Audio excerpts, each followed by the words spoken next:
everybody. Welcome to the Nerd On Update, the weekly show where we tell you about our favorite bits of nerdy news that we love and we like to talk about. And then the second part of the show where we answer questions from the audience like yourselves. Oh, yeah. Yeah, Doing the baby. We're doing the thing. Yeah. And today, how about since Josh wasn't here, you go ahead and just listen to us chat and we'll get along. Hello, how's it going, everybody? We don't do the hey chit chat and all this stuff before the show starts. We just go straight into the show. And so here we are. Is the chit chat part of it? Because I know that we were trying a new it's last week. It's just it's so that we don't have this like, all right, now we have to start the show, press the intro thing. It's like this is just the awkward Josh going. All of it is show. All of it is show. Catch up, see each other. Everything is tell. Yes. Everything is show. Sweet. And the first it's all Tom's favorite word. It's all content. No. I was gonna say. Oh. I was gonna say the first thing I want to do is cursed by the content. What happened to you? What'd you do?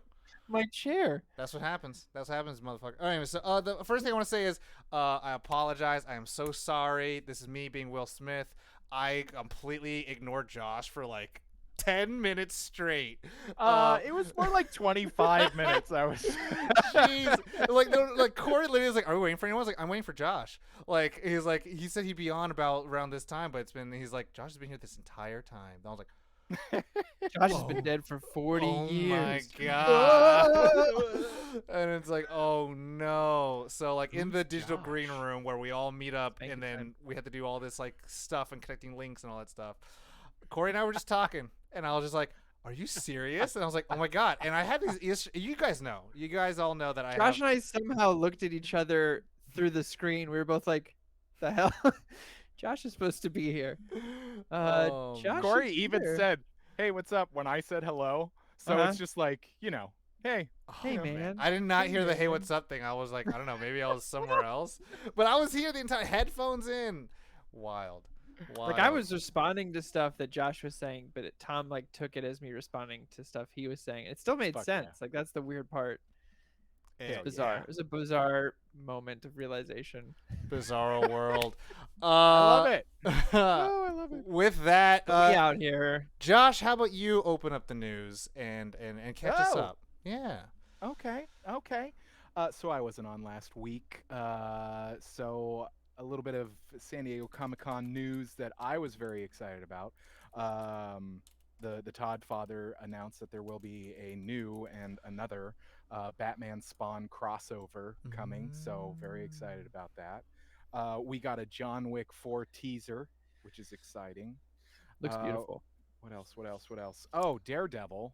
I mean, I feel like expand upon that. Well, I was totally prepared to be on last week's show, and then work was like, "No, you're not." Fuck you are. But the fuck you are. But so I was thinking about like San Diego Comic-Con. Use your words, Josh. Marvel just went ham, and like I'm like, there was just so much, and I know that we've talked about this on the show, but it's like I think the thing that I was like totally like, whoa, is they were like.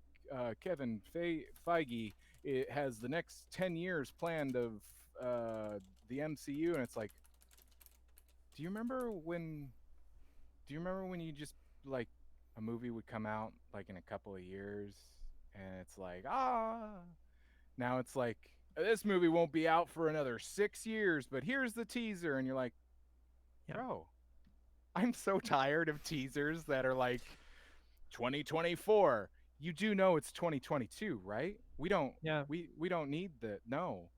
That's how I feel about video games that are like. I mean, the big one for me was like, let's show Diablo 3 in 2006, and then it didn't come out till 2012. I was like, what the fuck was that? You guys remember like Diablo 4? You guys remember not coming out for 6 more years? The Inhumans movie? Yeah. Oh yeah. But anyway, we're showing a trailer for Knights of the Old Republic and then saying it's postponed indefinitely. You know how it goes. You know what it's like. But But what I was excited about, there were a lot of titles on the next phase that were like, oh yeah, I know that's coming, that's coming, oh that's been coming, cool, cool. But Daredevil was a part of it, and of course, everything's got to be on Disney Plus, so I guess it's going to be something on Disney Plus. So here we are. But this week's news, the stuff that happened this week that I was excited about, I have probably talked about this book series so much on this show, whether it was like books you want to be made into movies or TV shows, or what's your favorite book. This series has always been near and dear to my heart, and it's the Red Rising series by Pierce Brown. And so far, we've gotten 5 books.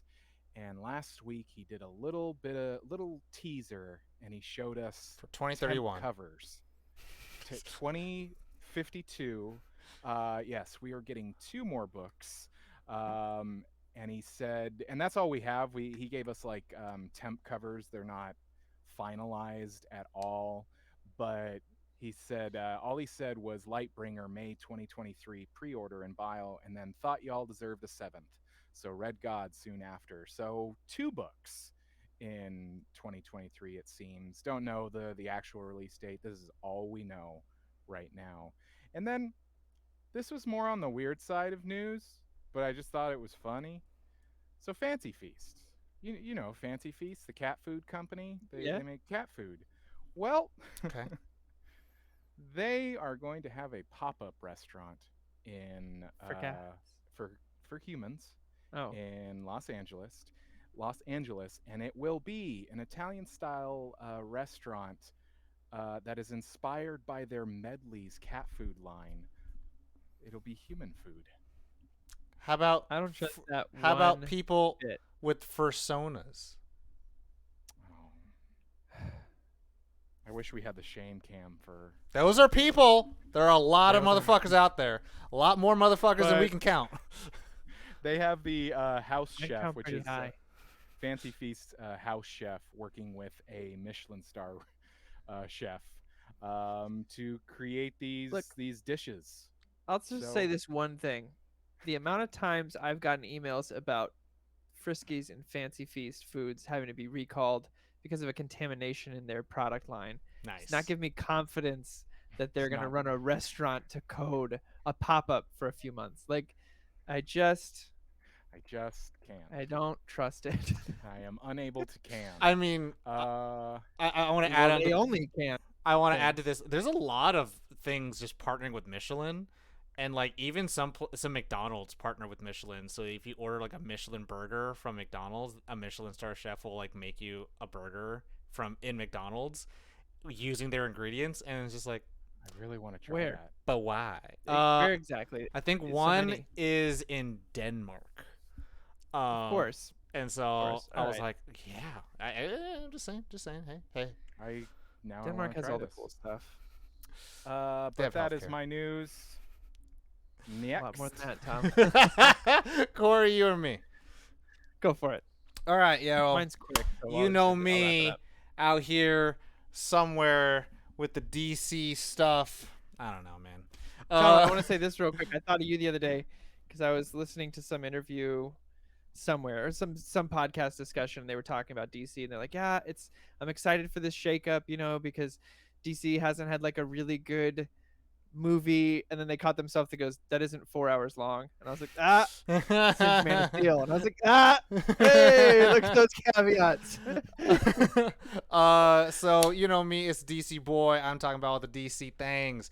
San Diego Comic-Con, kind of continuing after that. Pour one out for the homie Steve's. He can't be here today, but I was gonna say, I was like, Mr. People's Champion did get a little bit of weird reactions this last weekend. Sewer Pets came out, and this is a little bit of an anecdote.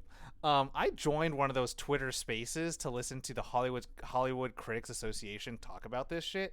For 30 minutes, they went on about Will Smith and his apology thing, and I was like, guys, I thought we were fucking talking about this fucking stupid ass cartoon. Talking about the for kids. apology where his son's water was product placement Yeah, on the and I was just like, Yeah. I thought we were talking about this movie, and then you know what? Fucking everyone was just like, this is stupid. This is a terrible movie. It's like, it's just using all the same blah blah blah. And I'm like, one, granted, it's for kids, yada yada, but it's like, whatever. Anyways, and The Rock was all gassing the movie up and all that stuff. It premiered at 72%. But the big news at DC that everyone was just like, look, Daniel Destin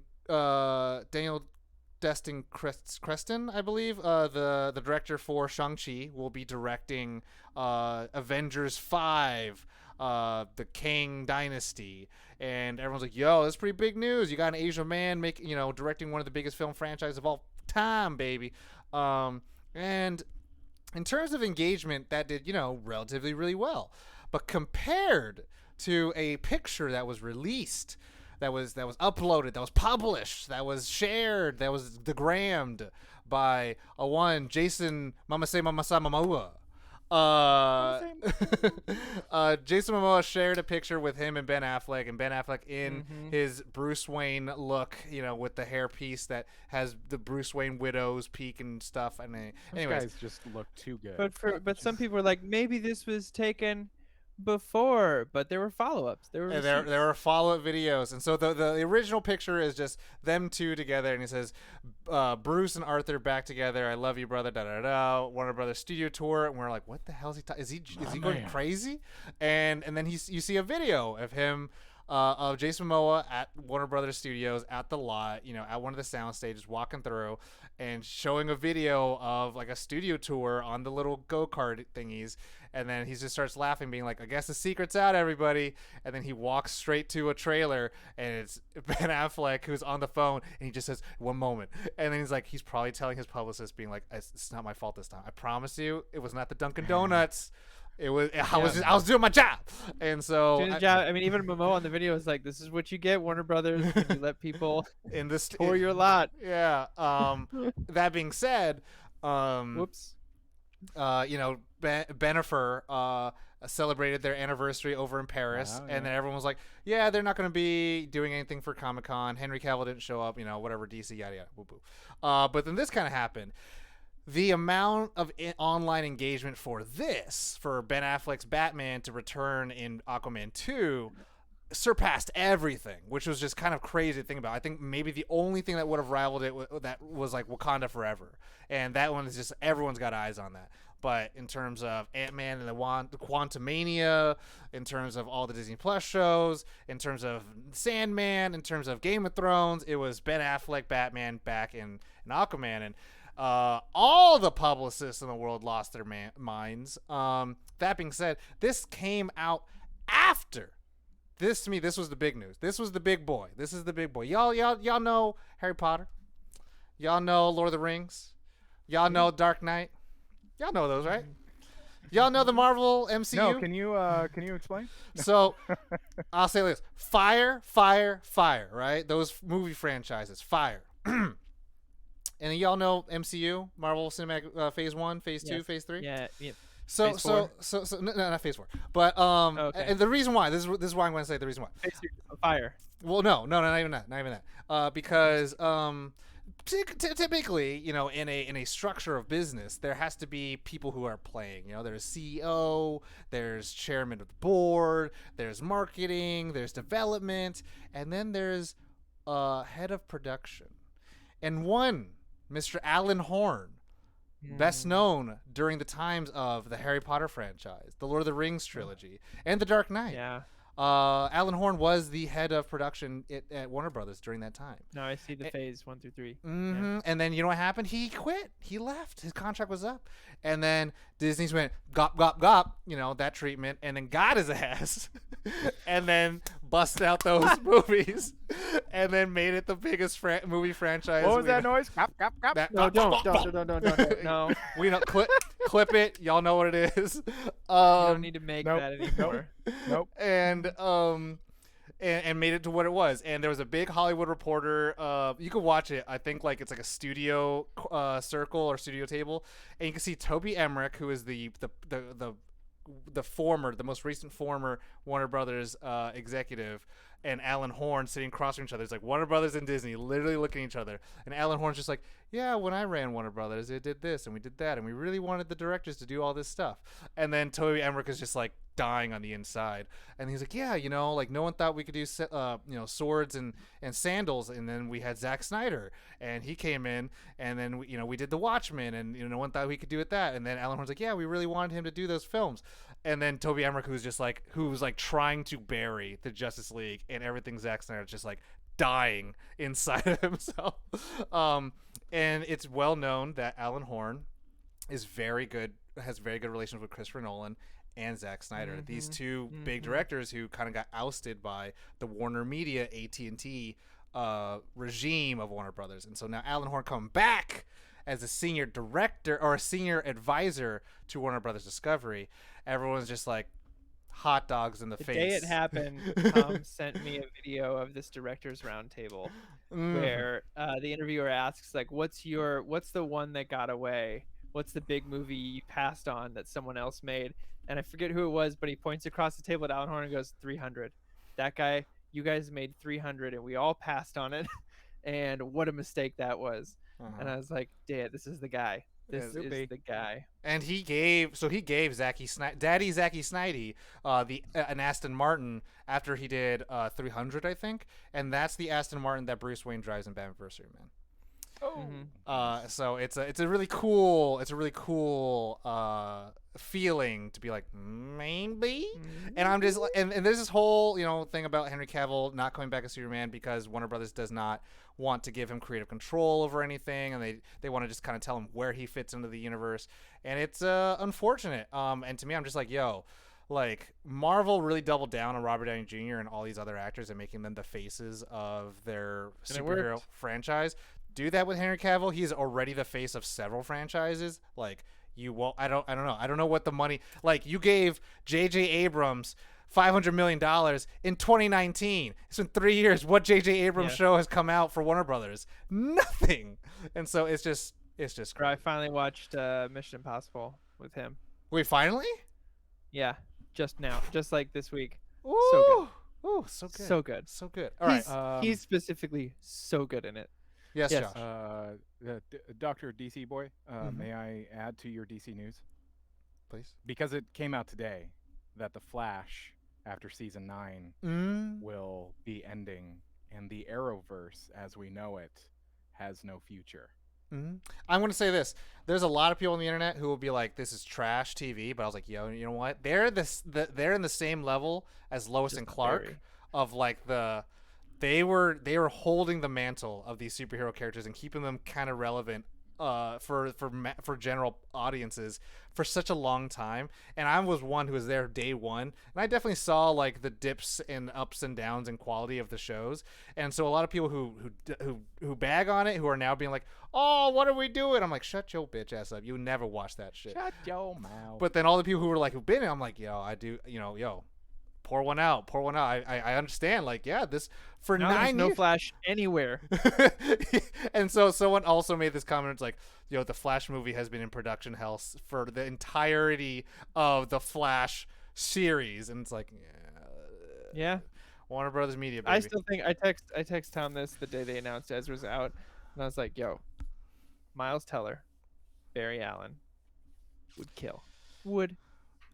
I think there'd be something. Yeah, there to me, and that's the thing. Where like not a lot of people want this from Barry Allen, but that is Barry Allen. Is like he's a serious character who like is like if anything just like he's super speed, but he's just as a detective like Batman, and he's not like, oh, I live in darkness, but like he's like, oh, I have a tragic past, and it's like, but I do keep it light, and my best friend is the Flash, or not, is Green Lantern, and it's like, and it's like Barry Allen is. I told this to Tom. I was like, I just once want to see Barry Allen from the comics, which is this like middle ground between Superman and Batman. Like he's still a detective mind, and he sides with Batman a lot, even though the stuff Batman might say is dark. He's not so Boy Scout as Superman. Like sometimes like, yo, Batman's plan, as grim as it seems, is the one I think is going to work. I just want to see that on screen. So like we get these like Wally West light characters all the time, because I'll be the first to say it. Wally West is way more fun than Barry.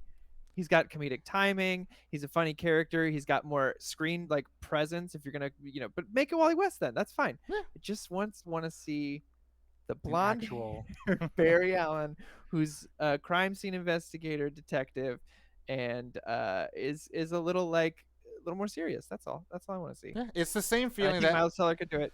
it's the same feel that a lot of people, I think, like me, who wanted a detective-y Batman, and we got it with Robert Pattinson. But it's Yeah. like, okay, that itch, I was very well scratched. But now I'm like, but how about the Batman that's also not trying to figure it out for the first time, and we had to see him go through the growing Yeah. pains of getting a Robin again, and you're like, oh, this shit again. Also, Tom pointed out that then if we bring Miles Teller into the current DCEU, we'd get our J.K. Simmons Gordon, which is like a Whiplash reunion.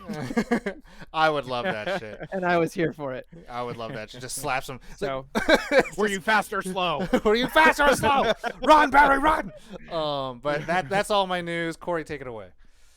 I got a quick one. The Blonde trailer, Netflix's Blonde. Speaking of Blonde, trailer dropped, starring Ana de Armas. It's a biographical fiction.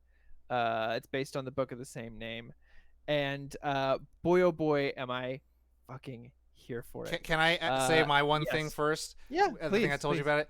I was in the house of, I don't know if she could do it. Ana de Armas is wonderful to look at. I think she's a wonderful actor, but can she play off an American voice, right? And it's like, I don't know, her accent's really heavy, and it's kind of like Gal Gadot, right? Where it's like, you know, her and her Israeli accent really comes into a strength with her portrayal as Wonder Woman. But then if it's like Gal Gadot plays Linda Carter, it's like, I don't know about that, because Linda Carter was like, you know, I have no accent. I have an American English accent, right?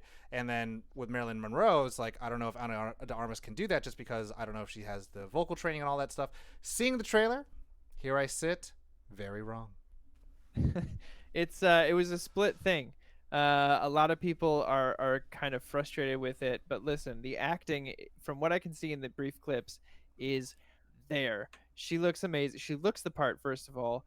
The accent is like barely noticeable, but she also like went online and was like, look, I tried. I did 9 months of vocal coaching, 9 months of dialect coaching. I like drove this. My brain is fried, but I'm very proud of what I did, and I stand by my work. Like, she couldn't speak English in 2016, and here she is playing Marilyn Monroe. Like, that's fucking dope. Yeah. And Adrian Brody looks fantastic. I love the visual mixes between the black and white and the movie screen scenes. Because it looks like all the black and white color. sequences look like tabloid pictures, and I'm like, Yeah. oh, that looks so good. And it's kind of cool. We get to, you know, my wife is a huge Marilyn Monroe fan. Has read all these books and you know, memoirs by her that use like actual journal entries she used to write. And that line she's talking about, where she's like, you know, on the screen, I'm Marilyn Monroe. I'm Marilyn Monroe. Marilyn Monroe is all I play. But when I step out of that, you know, makeup chair, I'm Norma Jean. Like, that's Marilyn Monroe only exists in movies. She's not a real person. And that's how she really felt. Like, she was a really tortured person. And so I'm excited to see what this story tells. And I think Ana de Armas is gonna kill it. I think she's gonna knock it out of the park.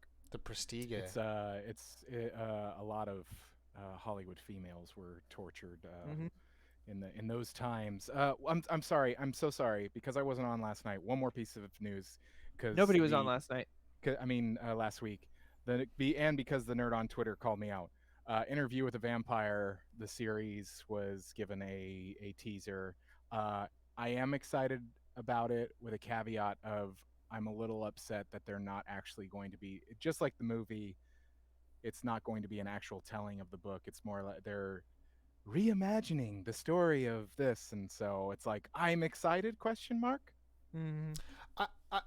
To your point, I feel a little bit, not as, obviously I haven't been with the material as long as you have with Interview with the Vampire, but same way with Sandman, where the Netflix show is going to be taking present day during our time with cell phones and the internet, where if you listen to the audio book on Audible, it's a retelling during the time it was written in the 80s, and so you just have a very different scope of the world, and some of the stories play to the fact it's like it's in the 80s, and some characters live long enough, and then it's like, and then we meet up in the 1980s, and you're like, okay, so now you have to just think, okay, you have to go 40 years into the future, and you're like, now we meet up in 2020, and you're like, I wonder how that's going to affect storytelling, because, you know, oh, I can't get to this person because I have no way to contact him because they're in a car driving in the rain. It's like, cell phone, bro. So it's that kind of stuff. What you're describing, Josh, is how I felt about World War Z. I was like, cool. So it's not World War Z. Yeah. We're imagining the world. Next part of the show. Next part of the show. Next part of the show. Everybody, we are answering questions from you, the people. If you're new to the show, I'll explain. We answer questions from you, the people. And if you would like to submit questions, there are a number of ways, so many ways that I created a page on our website, and you can go to nerdon.tv/questions. Thank you, T-Dog, for putting that in the chat. Yeah. But you can also, one of my favorite ways actually is if you join the Discord, nerdon.tv/Discord, and there are channels within there. But my ultimate, most favoritist way to submit questions is to join the Nerd On Nation, powered by Patreon. I'd say it's probably your favorite way to answer questions too.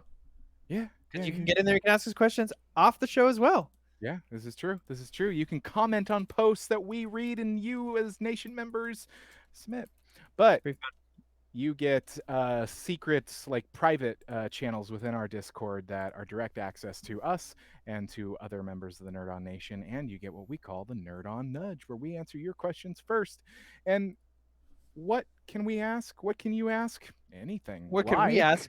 What can we ask that you ask? Hey, listen. More questions. You've asked That's a what I've question. asked. You've asked a question on the show. So I have. Question comes from Spencer. Mm-hmm. Shout out. Legs or eyes? Also, doors or wheels? What? Mm-hmm. Legs or eyes? That's the also, question. doors or wheels? Which I don't Legs hate. or eyes? And is this like...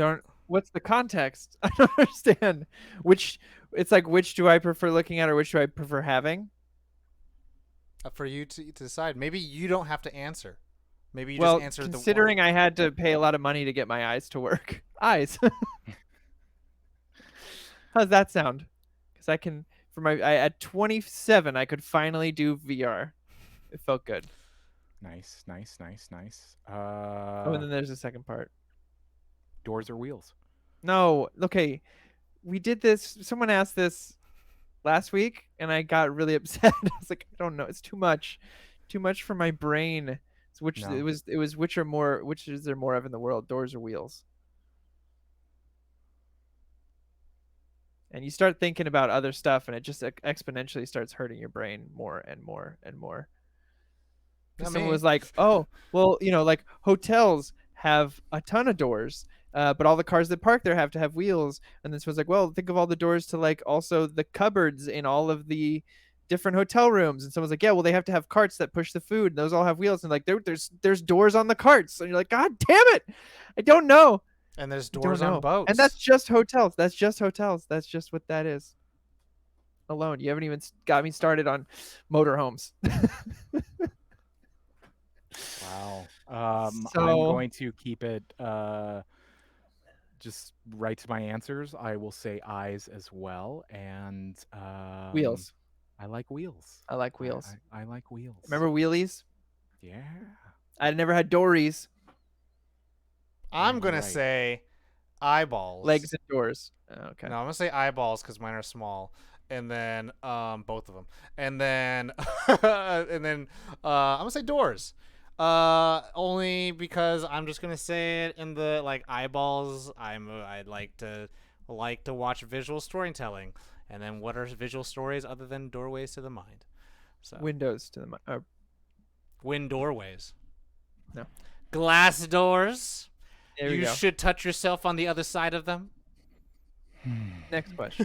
Next question comes from T-Dog. Shout out. Best anime pilot. Best anime pilot. Yeah. Corey, you had this question. Weren't you talking about this like a while ago? Oh yeah, I thought it meant pilot. I was like, I don't watch a lot of Gundam. Is this my question? No, this is from Ethan who? Or this is from T-Dog. No, this is from T-Dog. Yeah. T-Dog, best anime pilot. I thought, yeah. I was like, for some reason, I was just stuck on like flying things. Well, we all know it's Bit Cloud from Zoid's Chaotic Century. So As in person or person who pilot? No. An episode. Which pilot episode do you think is the best? As in a person that flies a plane or spaceship or something like that. That's where his brain went. Tom, I feel like you have to start us off on this. You must. Number 1 best pilot anime.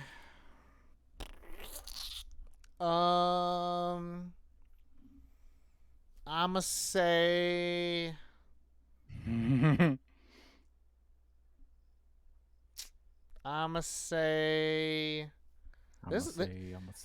might be one of the newer ones. It's definitely not Dragon Ball Z because it's actually not that good of a pilot. Dragon Ball is pretty fun, but it doesn't really give you an idea of how the rest of the show is going to go because the show really exponentially evolves. I would almost say for me, I think Cowboy Bebop. I think Cowboy Bebop is... I think that's the right answer. I think that's the one. It gives you the vibe. It doesn't give you all the characters, but the opening sequence does. The music gets you there. It really tells you what Spike is. It tells you like how realistic and grounded space colonies are, but also it introduces Red Eye, which is something we do not have currently in our world. So it like leads you into sci-fi or fantasy. And then you get space, you get fighting, you get attitude, and you get cool, and you get jazz. I think that's the one to me, and that's what a pilot should do. A pilot should introduce the characters, introduce the tone of the show, introduce like how the rest of the show is going to be, and then give you a reason why you want to continue on. And then the reason why you want to continue on with this is to see what's the next bounty, because you find out that there's bounty hunters, but they also have some heart, and you're like, okay, that's all I need to know. I have an answer. Mm-hmm. Because I can only speak based on my experience, and it's not the answer that everybody thinks it's going to be. It's not My Hero. It's not My Hero. What if he's like, oh, it is? Oh, Death Note. Woo! Death Note is very good. Death Note is a very it's a very good. That's yeah. Thank you. That's good. I did it. No, it was a wonderful. I remember when we did the episode for if you check out our YouTube, there's an episode of Nerd on the Podcast where we talk about Death Note, and I remember watching it, and I was like, yeah, it gets you hooked like right off the bat. And my favorite move from the pilot, I think it's from the pilot when he's riding and he goes, and he's just like right. Symphony's happening, yeah. Yeah, he's just okay. And then I take a bite of a potato chip. No, that's episode 4. Oh, my bad. Yeah, that's later on. That's probably my favorite moment. He eats a potato chip. That's probably my favorite moment in all of it. My answer is My Hero Academia, and no, it's not. It's not. Bakano. It's Bakano. No, it's not. It's not Bakano, actually. I mean, Bakano has a really was the cool... other one for me. Bakano has a really good pilot episode, but in terms of best, I think you guys have both named some of the top 4. Like it'd be in the top 5. Like I think Cowboy Bebop is probably the right answer here, but Death Note would be a close second for me. Because I think I was gonna go with Cowboy Bebop, but the one that keeps calling to me, I know I'm gonna sound like a fucking broken record. I think the first episode of Kenshin is really well done as well, because you get a little bit of everything of like what the rest of the series is gonna be like. Like you introduce Kenshin correctly. I mean,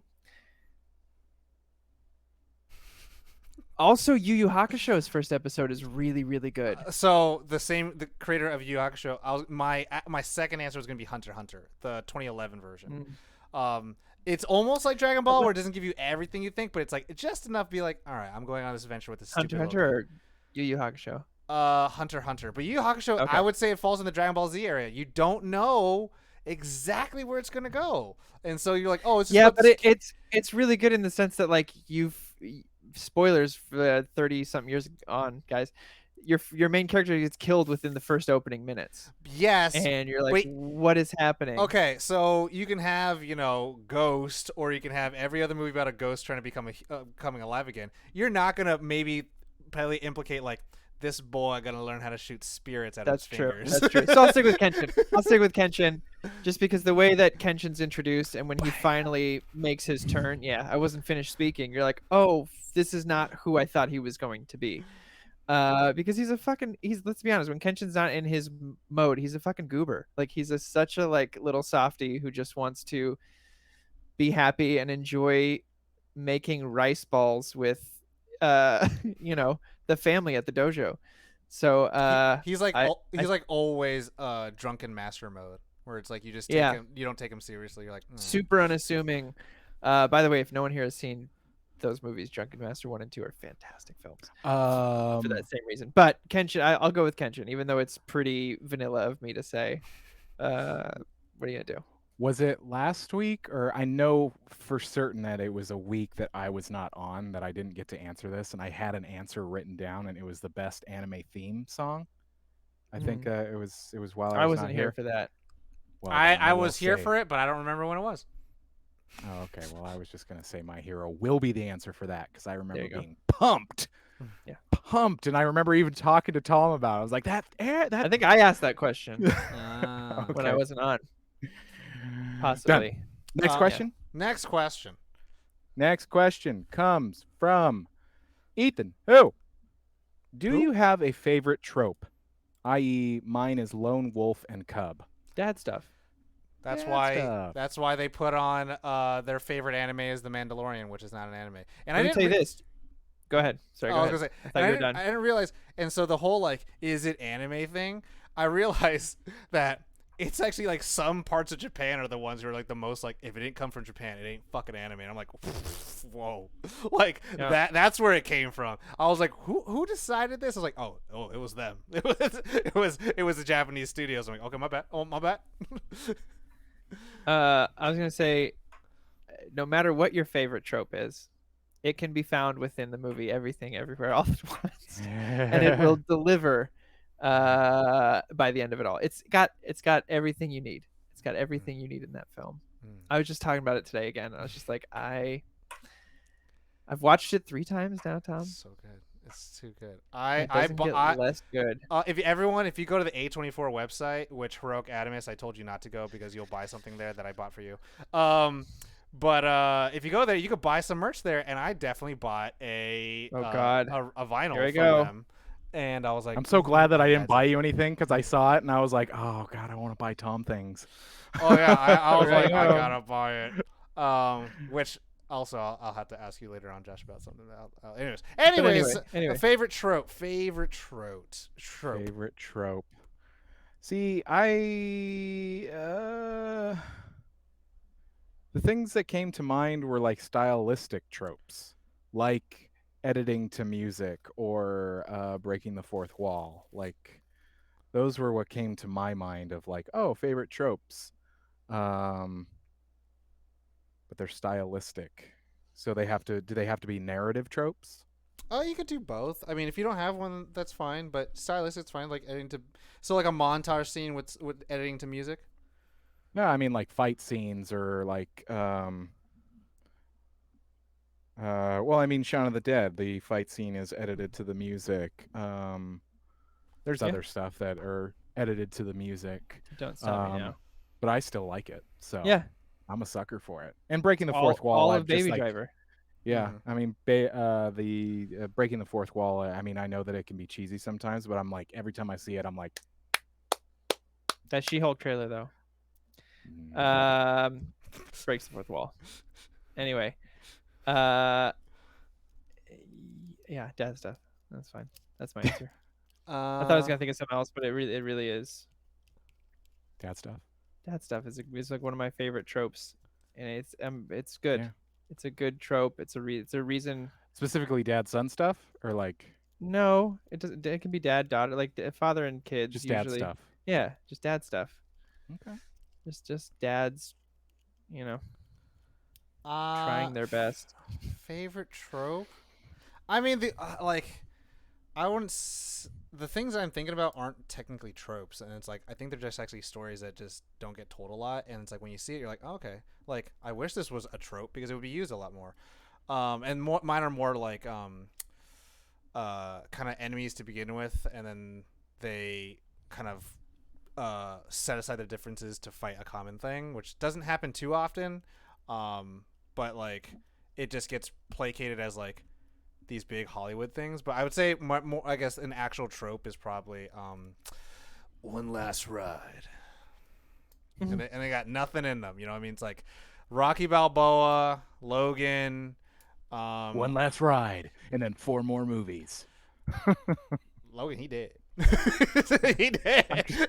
There are other movies that are like, anyway. Yeah, I would say like I like it when it's like the old busted version of a character, and it's like they're not at their peak anymore, and it's like, do they still have the fight? And like sometimes you want to see your characters go god mode and be at their prime, but then it's like, ooh baby, do they still got it in them? You know, it's like always kind of like ooh, you know, like that's why Skyfall was so good, because it's like Too old for this shit. James Bond can't shoot no mo, and then like he has bad aim, and then also in the next 2 movies he's like, I have perfect aim. It's like what was the point of the last movie then? It's just exactly what Josh is saying. It's like two more rides. One last ride. Okay, this one's the last ride. We Bang, need this one. We're even more familiar. And we combined it with Raptor. We combine that raptor with even more raptor. Raptor. No! It's more raptory raptor. Tom, you have the rest of the questions. I have the rest of the questions, and these questions are delicious. So let us do this. Bad reprint. Also, for bad reprint, let's do a tail claps. Yeah. Tail claps. The For Steve's. fun. Kaylin. Me. This question's from Bad Reprint. Question: Corey's been full Super Saiyan for a while now. Who is he fighting, and who do you think will win, and how can we achieve such a power level? It's a good question. Who am I fighting, Tom? Fighting all the haters dunking on the Lord of the Rings show. I mean, That's who I'm fighting, one by one. Bow, bow, bow, bow. damn, way to pop the fucking mic, Corey. Good tracks. Better? Do you? I mean, Josh, how about you go first, and then I'll go. I'll do mine. Mamba, get Fighting. married, have a child. Who is he? Who is he fighting? Who fighting? do you think will win, and how can we achieve such a power? Oh, I Who's know who your- I'm fighting. Who is your daddy and what does he do? I'm gonna fight all the people coming out of the woodwork saying they always loved Andrew Garfield as Spider-Man, even though I had to sit through almost 10 years of people hating Andrew Garfield as Spider-Man, only to come around now to be like, oh, but I always, or all the people who are like, oh, I've always loved the prequel trilogy. Bitch, no, you didn't. I was there. Liar! That's who I'm fighting. When the words were cast. Anyways, Josh, do you have one or? I feel like he would be fighting the physical representation of greed in some way, like some sort of greed monster. And what was the other part of it? From Spirited Away. Who's winning, and then how can we achieve such power, or we, the royal we? I'm for sure it's I mean Corey's winning question mark. I mean he's given a good It's hard to fight greed. It's hard to fight greed, and Hey, he's an immortal in Full Metal Alchemist. People are always giving in to greed. and I think in the end, like after like a 12 season arc, he wins. But It's like that. It's like the fight at the end of Invincible. yeah. How do we obtain these powers? Know a hairstylist who can do color. Yeah. Yeah. This is my version. Who is he fighting? His darkest versions of himself. Yeah. That sounds right, Tom. And then who will win? Whoever he feeds. And then how can we achieve such power? Can't. Embrace the dad. You gotta embrace the dad. It's kind of like, you know, Scott Pilgrim could be adapted further on, and so he unlocks the purple sword when he unlocks true self-love, and so when you unlock dad self-love, it's golden. Yeah. Yeah. Something greater than Dad yourself. love. Yeah. Dad stuff. Next question. This one's gonna be from. Let's do. Ooh, hold on. Okay. Did we? I don't know. I feel like we didn't. He do earned the this. power of self-respect. 1992 Johnny Horror question: do you have an animated movie or a show that you want to see in live action? I feel like we did this maybe, but Josh didn't do it probably, so we'll do it. Still now. a good question. Yeah. Animated movie or a show that you would like to see adapted to live action. I feel like we maybe did this before, but let's give new answers. I don't remember it, so everyone answers, says T-Dog. I mean, I have the answer right now. The answer or your answer? I mean, to me, it's my answer, and I think it's like such a Because good. Cowboy Bebop was the I answer. do remember. I did answer this because I remember the answer, and I remember being told that I win. And I've held on to it ever since then. So do do that answer and then do a new one. It was Avatar: The Last Airbender, but an actual. Yeah. But now I got to think of a new one. So, so mine right now. It's because I recently watched this. I never got a chance to watch it, and I'm surprised. Again, Hollywood has not come knocking down Japan's door or the estate of Satoshi Kon. Tokyo Godfathers. It is about 3 homeless people, 1 drunken old man, a transgender woman, and a young woman, and like a young adult woman, who are homeless people who come across a baby in winter, like around the new year, and comedy ensues while they try to find this baby's parents. And it's a story that every turn shows you how terrible the city and humanity could be, and then at the end of that corner is showing how warm and caring those people can be. And I was like, wow. To me, it's just like, it's such a simple story because like it doesn't require like crazy special effects. There's not really an IP involved. It's not surreal like the rest of Satoshi Kon's work, and it's just like a heartfelt story that's like good for the holidays. And I know Hollywood is very liberal and very like, hey, we have a transgender woman in our movie, we solved the problems. So like I'm like, diversity. I'm like, how have they not made this movie? I hope they would actually, the great thing that happens with that character is that you get to see her life and how she grew up and why she does the things that she does. And it's very fun, and they play up a little bit of the comedy of what she's been through, but then at every moment it shows like how heartfelt she is. And like it's cool because like these are homeless people, and they show like actually like people being scared of them, and then it's like, but these are the protagonists, these are the heroes of the story, and people in society don't want to be around them, and you're like, it's such a cool dynamic. I do think we answered this from Mamba before, because I think I remembered my answer, which was Gargoyles. I think that's what I answered. I think I answered Gargoyles because I do have a new answer. A live action Gargoyles is all I want to see. I'll also say this to make Mamba feel a little bit better. We've probably answered the same questions multiple times, and different people have asked them different times. We've had extras on Patreon that have become update questions. So if that was my answer last time, I'll also think of a new one. Ask me how many times Ethan Who has asked all of us one time if we've watched Over the Garden Wall. Or if he's at, is cereal Batman Beyond. Batman Beyond. I would love for that to be live action, starring Miles Teller. No, I'm just kidding. As the dad. Yeah.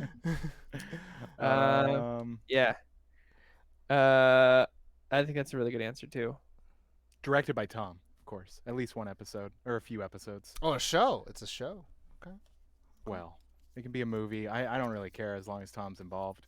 I would want a Gargoyles movie show. That was actually the thing that came to mind, Three-part and then movie. you said that, and I was like, okay, new answer. Oh, Gargoyles. Man. They Yeah. are. They 'Cause are. my they- brain started going Gargoyles. I think I know what I want. X-Men '97 live action. live give it action to me. '97. Yeah, give it to me. It takes place in the '90s. Give it to me. So what not happens during Bryan the Singer Y2K directing. episode? I don't know. We can figure it out. We'll get there. We have an imagination. But don't let Bryan Singer direct it. Just give us actual '90s. You know, there's a lot of strong female characters who I would like to hear speak. So that's just a concept I'm throwing out or just there. characters at all speak, because he can't have more than 2 people speak in a scene. Yeah. So X-Men animated, bring it to live action. Give me a show, actually. Give me like a series. Give me like that Disney budget, Star Wars budget series of X-Men shows. But No. actually make it good. Yes. No, I was gonna Oh. say, give me that Stranger Things season 4 budget. Fuck the Disney budget. Their budget's garbage. Or give me the Amazon Prime budget. You know what I'm saying? There it is. Yeah, give me the Amazon Prime budget. Give me that Give me a- billion budget. Give me a solid 12 episode, 3 seasons, 12 episodes apiece, Yeah, hour long episodes. Full order. Fuck you. None of this season Not 1. 37 minutes. Don't give me 37 minutes. Don't give me then the next one's 48 minutes. I want hour long episodes, 12 of them, 3 seasons. I remember a certain show a long time ago. You were like, that doesn't bother me. I'm like, that bothers me. It didn't when it was a one-off, but now it's become a trend. Yeah, it just tells me Now that it bothers me. it tells me that 1, either writers don't know how to write for TV, or 2, editors don't know how to edit for TV. It bugs me now. Uh, When the exception became the rule, that's when it started to bother me. we got one more question. Time for one more question. Yeah, one more question. Yeah. All right, this one's gonna be for Brad because Be rad. if he mentioned in the Discord. Okay, hypothetically, if you were sick and had to quarantine for 2 weeks, what would be your go-to comfort show / movies? Hypothetically speaking, if I were sick for 2 weeks. I have one. I have. Okay, Okay. let's do show and let's do a movie. Okay. Show, All right. Futurama. Yeah. Movie. Look, I also got to ask, what's our severity of sickness? They had to quarantine for 2 weeks. So it's like a cold, not like the flu, because if it's the flu, it's Price is Right. Cannot pay attention to anything greater than that when I have the flu and I'm throwing up every few hours. But if it's like a cold, like a bad cold, I can like watch stuff. I want to watch something with substance. But flu is Price is Right, and the movie is marathoning Price is Right at movie lengths.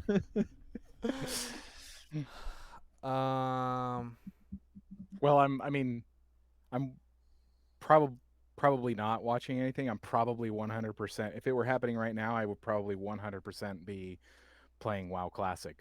But for the I question, see you on there. I see you on there, bud. for show,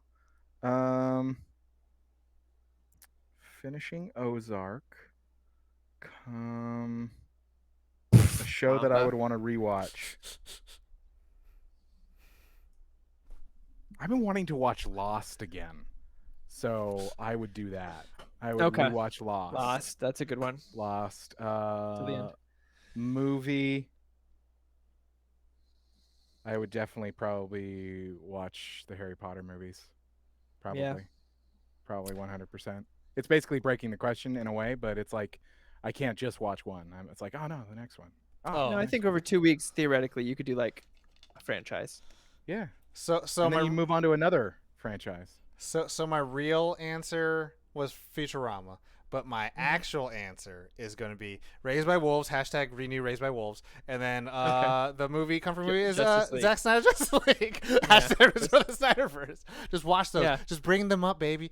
But you know, Everything Everywhere All at Once is going to be like, I don't know. That's it's a gonna be like a comfort movie. back and forth, That takes a You lot have to out really of you. feel some stuff. You're already draining a lot of fluid from your face. You want more fluid from your face. Daddy Zacky Snidey. Daddy Zacky Snidey. Mamba got it right. Watch- Show, Scrubs, movie, Lord of the Rings, all 3. Someone said extended editions Mamba, or director's cut, and he said yes. Yes. I feel like I don't know about you, but for like movies like Lord of the Rings, even though it's 3 different movies, in my mind, they're one movie.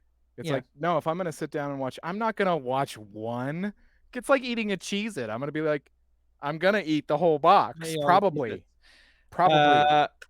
So I don't give the same answer for every question that we ever have on this show, which is Lord of the Rings and Scrubs for Or Rurouni everything Kenshin. TV or Rurouni Kenshin. Is I'm that the mixed up here. asterisk? Just like Check this out. When Juniper was born, the first few weeks, there was a lot of time where I was holding her in bed while Dana did stuff in the front and could be a human for a while. And I watched every single one of the Pirates of the Caribbean movies. And hell it was yeah. so goddamn fun. Are they good movies? Sometimes. I watched them again. Tell me. Yeah. Doesn't the Yeah. fourth one feel like a better sequel to the first one? And then if you watch it 1, 4, 2, second one? 3, it feels just a little bit better. Yeah. Four yeah. just is like, but why? What are we doing here? I mean, you're talking about which one? 5, you mean? 4. Or 4 with 4 with Blackbeard Penelope Cruz and stuff? Ian McShane. Yeah. And then 5 is with Salazar, boy. I like that one. I like that one very much. Look, they're fun movies, and when I'm sick, that's kind of where I have the. You need like attention span dumb, for. kind of like good dumb, like legit on record. The first Pirates of the Caribbean movie is a flawless execution. Oh, yeah. It is a great adventure movie, and we don't get a lot of those anymore. Probably one of the best character introduction scenes of all time. And there's a lot to be said about adventure films and the lack thereof of them. So, and then for TV show, I would have to say, depending on my level of, let's say I'm sick and I need quality content, it's going to be either Peaky Blinders season 6, which I haven't watched yet, or I'm going to rewatch Watchmen because I need something good in my life in that moment. Do you know what I mean? Like in those sickness moments, I need something good. If it's something that I need to like not focus on 100%, but I still need to be entertained, it's Arrested Development. okay. There we go. Those are my step to the side answers of Scrubs and Lord of the Rings. Someone said, how about the live action Kenshin? It's great. If you're a fan of Kenshin, you haven't watched them, please do so. I am shamefully not up to snuff on who was in charge of writing and directing these films, but they are very good, and whoever did it took it took a lot of care with the source material to make these movies. And I'll tell you right now, if you want to see some Guy who good plays sword Kenshin. fights, oh yeah, man, you the wanna see action of those. yeah, some sword fights that just don't have shaky cam all over them. Well, if you're a fan of Kenshin, they're especially this last one. This was is just the phenomenal. way. Anyway, that's all the questions, baby. That's it. That is the update. That is this week's update. Everybody, thank you so much for hanging out, watching, relaxing, maxing, acting all cool. You got Shooting there. some b-ball Shooting outside. some A little Bebop. bit. Yeah, Like anyway. halfway. It's fine. Anyway. Chilling out, maxing, relaxing, all cool. What a breath Cool. of fresh air, and what a Yes. Fresh Prince of Bel-Air. Yeah, Yeah. there it is. Thank you so much for hanging out. We appreciate you. Thank you to everybody who sent in your questions.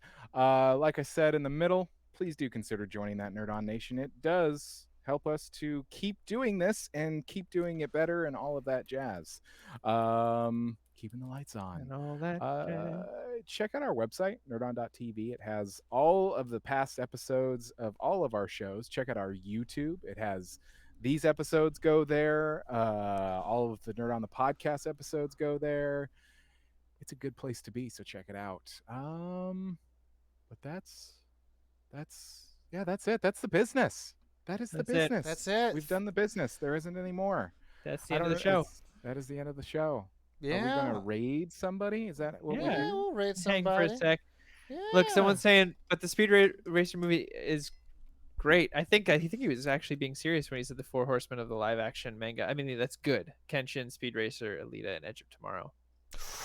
Ooh, Battle Angel Elite is so good. Yeah. So good. Yeah, Good yeah. CGI. Good CGI. Yeah. The Speed Racer movie is, I think, ahead of its time. I think it was ahead of its time. I mean, think, this is Wachowski is fresh off the Matrix. Yeah. What I've realized is that our Twitch chat goes in themes. Like Yeah. yesterday, Ethan was asking me if I saw Speed Racer, so it's like we go in themes. Look, when it first came out, I missed it. I didn't see it. I still haven't seen it. I watched Speed Racer a lot growing up, and I was Emil like, Hirsch. this doesn't look like my Speed Racer. And when I got older, I got out of my own ass and watched it, and I was like, this is a great fucking movie. It was so, I don't think, maybe it wasn't marketed right or whatever, but it was so ahead of its time. And by today's standards, if it came out, people would be like, oh my God, the Speed Racer movie is so good. I think about it. It's very much like what I think Resident Evil comes across in 2008. the wrong way. Yeah. Because Resident Evil, I was talking to my boy Heroic Adamus in the chat, and we both agree that Resident Evil is a derpy, doofus ass story of a game. Oh, not the new one. You're talking about like the. I'm talking about the games. Okay, yeah. And Speed Racer, as a adaptation of the cartoons that we all saw, that they were all localized and crazy and weird, the film adaptation captures that. And does that hit for everybody? No, but it's like they are being faithful. And then when you look about it, like after a long time, you're kind of like, damn, baby, like they did that shit. You know, they weren't unafraid to do that shit. It's, you know, you look back at X-Men being clad in all leather. You think of, you know, every single adaptation always being like, well, now we got to change it to make it cool, and let's put machine guns in Monster Hunter. Let's make, you know, Alice and Resident Evil have telekinetic powers. And you're like, but why? But why? And then I'm just looking at pictures of it now. It's just like, I don't know. It was really well done. I haven't for some reason the opportunity just hasn't come up for me to watch it. What's funny is I do remember when it was released on DVD, because I remember stalking the new release wall with a bay of Speed Racer. I mean, to me, the thing, remember that. the thing, I like about. Speaking of Bay, Christina Ricci in that movie is Bay. I think that's what All he was saying. I think for me, the thing about older films like that, and when they have adaptations, there was such this like, not even like a lower expectation, but just an overall heightened excitement for that kind of stuff that I miss. That, like, you know, every film, whether it's a hit and miss, whether it's a masterpiece or not, that was up for me to decide. There wasn't this whole dredge of like, well, what are critics going to say, and is it going to be destroyed? Like, that's why Tron Legacy is seen as one of the most underrated films of all time, because it never got a sequel, and everyone's like, oh, everyone hated it. It's like, no, I think a lot of people liked it, and only critics didn't like it. And I think it made almost no money or something like that, and that's the real reason why. Like, same thing with John Carter, like a beloved series, and a lot of people are like, that wasn't a bad adaptation. But it's just that, you know, it needs to do the critics, or it needs to have a lot of money. And things like the Suicide Squad did a lot of, it had a good critic review, but flopped, you know, financially. But it's going to go get continuations. Whereas things like, I don't know, fucking The Meg probably just did bajillions of dollars, but probably will never get a sequel. You know, like, it's like, the sequel's coming out. Good. Is the sequel's coming out? There you go. Yeah, it's being made right now. So there you go. You know, it's like it's things like that where it's like, it's weird. It's like, is it the money or is it the critics? Who knows? And then it's like, if it doesn't do both, then I don't know. But yeah, I just feel like the Meg. The Meg what made the Meg worldwide 530 million, I believe. Mm-hmm. Yeah, 530 million off a production budget of 130 million. And Gotti, all right. Gotti is putting something that I find very important. Certain movies have this thing. You can pause it at any moment and have a wonderful desktop background. I think when you have the budget like these big Hollywood blockbuster directors do have, it's almost like it should be expected of you to do that, where every frame is as impactful and stylistic and says something about you and you as a filmmaker. And if it shows that you're boring or shows that you're lazy, it comes through. And, you know, like, you know, again, as much as people don't, if they do or don't like Zack Snyder's films, you can't say that Daddy Zack Snyder. You can't tell that his films, like, if you pause every scene, like, man, that's a really good, just beautiful shot, because he comes from commercials. He comes from the world of like, I gotta make this look as cool as possible. And then some people are like, just put him on a fucking green screen, we're gonna add some lightning later. And then you're like, this fucking sucks my butt. And it's unfortunate when, especially when it's big time, budget films where like small time filmmakers, like they have to do everything they can to like move the camera, make it dynamic, and have this really And cool he's look. good at look. I want to talk about Zack Snyder for a second because I was watching an interview with Excuse me, Gerard Butler. Daddy Zacky Snyder. That's not my. I don't feel like I've earned that yet, but I will get there, Daddy Zacky Snyder. I was watching an interview with Gerard Butler, and like I've heard a lot of these stories. Where Zack Snyder is just like super down to work with his actors and be like, "You got an idea? Let's try it." And he was talking about the "This is Sparta" line. Have you seen this? And he goes, the way it was written and the way it was, we were doing it, it was directed is, I go, "Madness, this is Sparta." And then I kicked him. So it's like really subdued. And I turned to Zach and I was like, can I try something? And Zach was like, "Yeah, let's go right now." And then he did the whole, "This is Sparta," and kicked the guy. And he goes, "And all my guys behind me, my Spartans, were all the crew's laughing." And I was like, I turned to Zach. I was like, "It was too much, wasn't it?" And Zach went, "Yeah, but it was great."